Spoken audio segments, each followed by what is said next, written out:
Good evening, everyone. We're Kim Won, and we'll be representing about our Oita hospitality product. Now we'll be moving forward to table of contents. This is our table of contents. We came up with the name Culture for our concept hotel. At Contour Hotel, our hospitality known well is anchored with experience which turns first-time guests into experiencing various culture in one place. Here it's about creating experience, fresh, fun, and functional design, which is all layered with the unbeatable value and personal service. Now I'll be handing it over to my fellow member, Zach. So why did we decide to use Concept Hotel? Well, there's several reasons for that. According to this data, Japanese people have a lot of paid leaves a year, but they only tend to take 39% of that. The reason for that is they don't want to confront their boss to take a long-term vacation. As we can see on this graph, another reason is Japanese feel that their country is more safe than other countries, which makes them go to a domestic destination rather than abroad. And then the last reason is Japanese people want to go with their family or spend time with their family during their vacation, so it's really hard for them to bring their whole family abroad. And now I'm going to hand it over to my next colleague, and she will explain more for the third reason.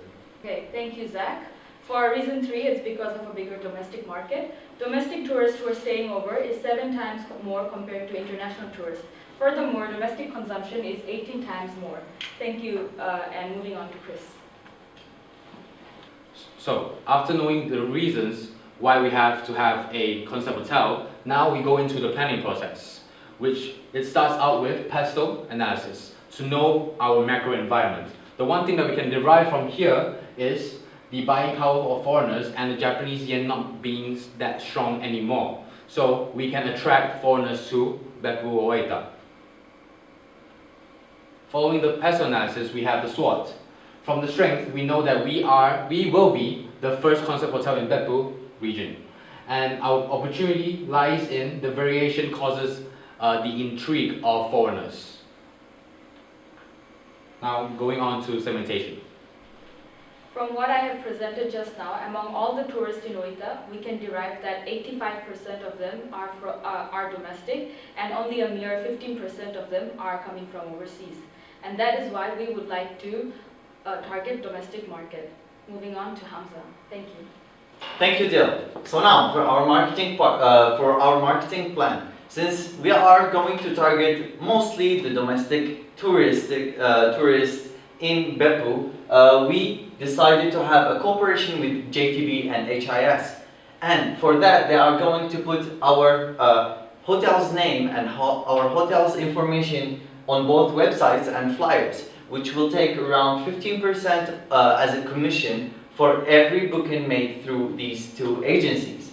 After that, we have Expedia and Booking.com, in which we are going to give a 10% commission for all the booking through their websites. And after that, we are going to try to use our website, which will be in both English and Japanese, and we are expecting to use 60% of our reservation through our website.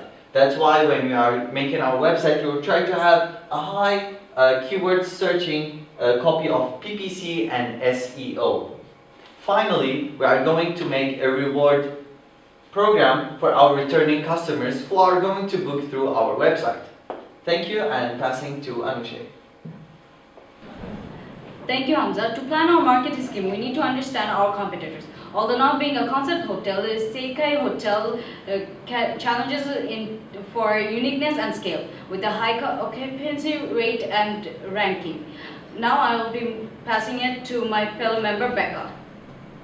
After the careful consideration, the ideal place we came up with is behind the Beppu Tower. The hotel will be close to station and will have the view on the sea.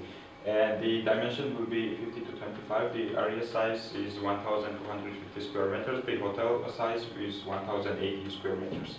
So the first floor will be a lobby, and on the sideways we will have the parking. The second floor we will have the public bus and the restaurant, and the third and fourth room we will have the standard rooms. And the 5, 6, and 7th floor we will have family and suites rooms. And the overall we will have 7 floors and 67 rooms. and 1 restaurant and 1 public bus. And the total guests we can accommodate is 192 guests. And here are some ideas about our concert rooms. For example, New York, Morocco, Africa, India, and this based on the data we found where Japanese people like to travel. And now back to Anushay. Thank you, Becca. Now I'll be talking about Cultural Restaurant. It is a total area of 676 square meter. We'll have 84 tables. It will have different cuisine each week. We'll have customer of 100 and 150 per day. Thank you, Anushay. So now moving on to the timeline.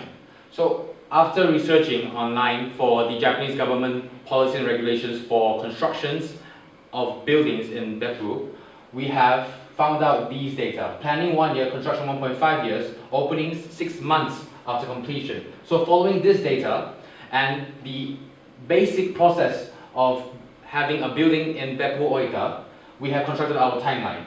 Scouting will start from 2017 August and completion by 2020 August. Last but not least, after 6 months, opening will be April 2021. Thank you. Okay, thank you, Hamza. We'll talk about finance from now, and we got for sales at 100%, 60%, and 80%, and costing and contribution margin at 100, 60, and 80%. And the last we got break-even analysis. And for the sales, we got 4 strategies to generate revenue. And for rooms, we got 67 rooms. And for each room, we got a maximum people here. And for standard room, we got 10,000 yen. And for family room, we got 14,400 yen. And for the suite, we got 18,000 yen per person. And for the restaurant, we're estimating that are coming 50% per day. And we got average bill for 1 person is 5,000 yen. And for onsen, we're estimating for daily customers for 25%. And the average bill for 1 person is 10,000 yen. 1,000 yen. And daily customers for bird is 15%, and the bill for 1 person is 3,000 yen. And this is sales for 60%, and this is a sales for 80%. These are only numbers, but the real data and the number and the calculation is in the report. So this will be the total annual sales, and this is for 100%, and this will be for 60%, and this will be for 80%. Okay, so next, Robin will explain on costing. Okay, thank you very much, Ren. Now we are going to talk about the costing of our hotel. We have actually divided the cost into 3 different parts. That is initial cost, fixed cost, and the variable cost. These are the values that we have put down here as the initial cost, fixed cost, and the variable cost. And this is the total cost that we have come up with on a per annum basis. And all the costings we have been come up with a lot of references and data and calculations. And all those references, data, and the calculations we'll be putting in the report. But then it's a presentation, that's why we were not able to put it.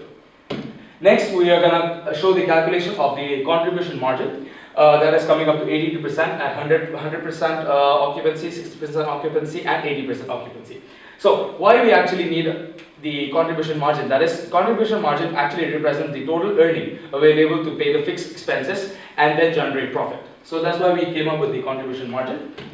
And at last, this is the break-even analysis. That is the most important part of the finance. So the calculation that we have done is total fixed expense plus the initial expenses plus the contribution margin ratio that we have actually derived.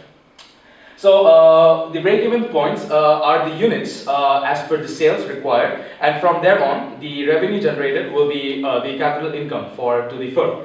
So this is the break-even analysis of our hotel. And yes, thank you very much for listening, and we are now open for questions.